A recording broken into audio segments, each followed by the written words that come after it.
A nation at a crossroads. Tonight, President Biden is taking new, tougher measures to get unvaccinated Americans the shot. Well, Biden says federal workers and contractors will be required to get vaccinated or undergo regular COVID testing. He also is proposing new incentives. KCAL9 political reporter Tom Wade is here live with local reaction and analysis to all this, Tom. Right, Pattinson, and you could really sense the president's frustration today when he was talking about this. The president and medical experts say the unvaccinated are continuing to fuel the surging pandemic and taking up hospital beds and in some cases dying. And it's virtually all preventable if people get vaccinated. Last month, a study showed that over 99% of COVID-19 deaths have been among the unvaccinated. President Biden addressing the nation with that sobering statistic and urging Americans who haven't gotten the shot to get one. This is American tragedy. People are dying and will die who don't have to die. The Delta variant is driving the latest deadly surge, and so are the 100 million people who are eligible but remain unvaccinated. To reverse the trend, the president touted new incentives, like urging states to offer $100 to every new vaccinated American. I know the paying people to get vaccinated might sound unfair to folks who've gotten vaccinated already.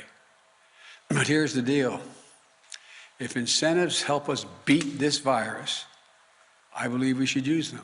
Biden also announced that all civilian federal employees plus contractors will now have to get vaccinated or get tested for COVID-19 weekly or twice a week. They'll be required to wear a mask, social distance, and might have official travel restricted. President Biden also directed the Defense Department to look into requiring vaccines for all service members. CBS News medical contributor Dr. David Agus. We went with the honor system in the United States, and we said, listen, if you are unvaccinated, you have to wear a mask when you go out so you don't spread the virus, and there are going to be certain restrictions. Well, the honor system didn't work, and we've seen significant spread of the virus, predominantly from those unvaccinated.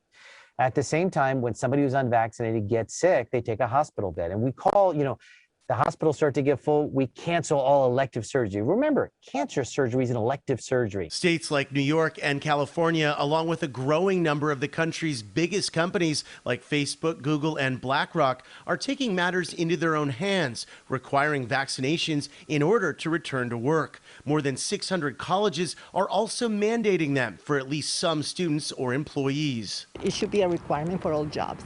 Christina Mungia is a social worker. She, like many other vaccinated Southlanders, are frustrated by the unvaccinated. I feel like it's not fair for the ones who are vaccinating to be dealing with what we're dealing.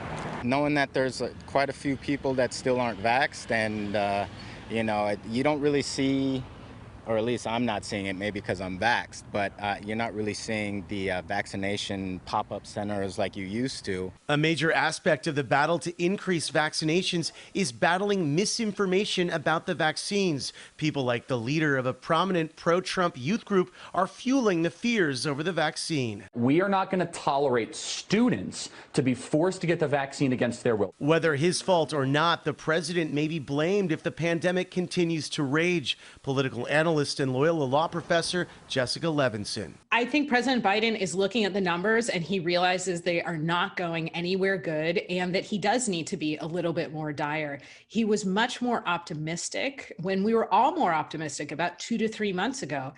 Now we're all looking at what's happening with the COVID numbers. We're hearing reports of hospitals again being overrun.